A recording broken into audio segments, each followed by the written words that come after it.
Welcome to the Weekly Spark, your fast 5-minute flash of insight into the world of mortgage and real estate.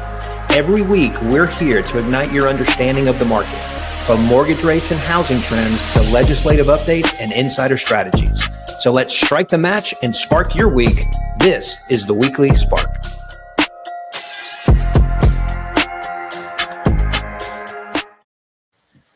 Welcome to the Weekly Spark. This is our last recording for 2025. Ryan is missing today, but he is happily home spending time with his newborn baby, Bernie. So I am praying for you, bro.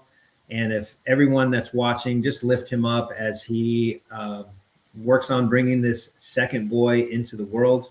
I'm excited for him and his family. So if you're watching this, I'm recording on December the 31st, 2026. You will be seeing this after the new year. So I hope everybody had a wonderful, safe, and incredible new year. I can't wait to see what 2026 looks on you. And before I get into some data on housing, I just want to let you know at the end of this video, if you can just comment, I'm going to share with you a breakdown of what we're doing for 2026 to make next year the best year ever. We're going to break down our mapping tool, kind of our vision board, if you will. I have a free booklet that I want to send to everyone that wants a copy of it. And it really is going to help you kind of look at where you are in your business, where you are in your personal life, what you can do to improve both sides of that so that 2026 is just incredible. So let me jump into some of this data. It was a relatively quiet week heading into the New Year's holiday, but the latest housing data was pretty positive, actually. So let's talk about pending home sales. They rose 3.3% from October to November, and that puts activity at its strongest level in nearly 3 years, according to the National Association of Realtors. We're also seeing home affordability, which is helping this number. We've seen mortgage rates obviously have eased, but in addition, we've seen that wage growth has actually outpaced home prices, and there's actually more inventory on the market. Also, keep in mind, guys, our favorite Fed chair, Jerome Powell, he's going to be exiting in 2026. This administration is definitely going to find someone that's going to be more dovish, and that means that we're going to find someone that's more favorable to continuing cutting rates. And so that is eventually going to be helpful on the mortgage side.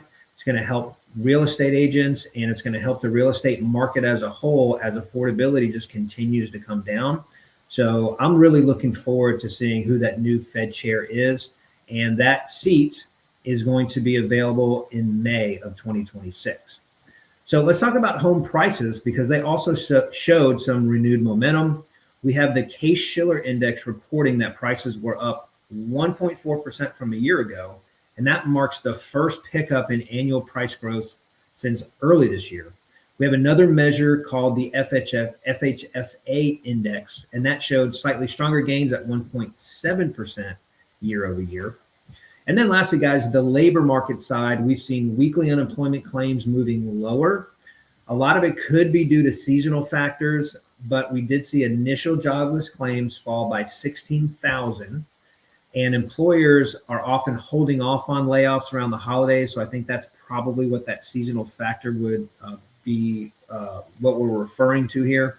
But other workers may also be delaying filing because they may be out of town, they may be traveling. So we'll see new data in January, and I'd like to see what that looks like. And then continuing claims, lastly, they also declined. And while these claims have been elevated for much of the year, we've seen a recent dip, and it may reflect that people reaching the end of their benefit eligibility. So we'll continue to monitor those numbers and see what that looks and how it would affect the real estate market. Okay, guys, let me share with you the 2026 breakdown that I was referring to from the beginning of this video. So this is basically a self-audit, right? Now, again, this is completely free. It's to you. You can just have it. We're going to be doing it on our side as a company, but this is a really good way to break down not just your professional life, but your personal life. So on your personal life, we want to do a personal life test. It's got just basic questions that you want to ask yourself. If you're married, it's going to go over your marriage test or your significant other. How do we improve in those realms? Then on the professional life, we have a marketing, a sales test, an operations test, and then a finance test. Then we have a leadership, and lastly, a time management test. And then this is the fun part, right? Is where we go into what we call the visioneering. So where are you now? Be really honest, guys, on where you are. Break down and answer these questions honestly so you can elevate and figure out how to improve in these areas. And we have just other things that I won't get too much into here, but you have the 7 boxes of life. You have your daily, weekly, monthly, yearly to-do. So we break down short-term, long-term, 1 and 5 year story examples, turning your business goals into actions. And then we have what's called the lender playbook, which is specific to my industry. But again, this audit is really going to be beneficial. And then lastly, time mapping it all in. How do we do all these things? How do we time block? How do we manage time? How do we claim our time back? So again, do me a favor, send me an email. Let me know if you want a copy of this. I think it would be super, super helpful for my realtor friends.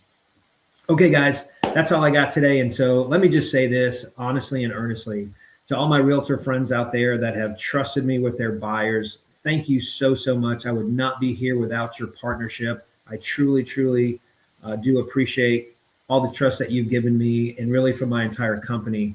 So it really, really means a lot. I know how hard it is to get buyers, and to trust us with your buyers just makes me so happy. So I can't wait to see what we do together in 2026. So see you next year, guys, and I will talk to you on the other side. Thanks a lot. That's a wrap for this week's edition of the Weekly Spark, brought to you by Creative First Mortgage. If you've got questions or want us to cover something next week, please let us know, shoot us a message, and until then, keep your deals moving and keep your week lit. See you next time.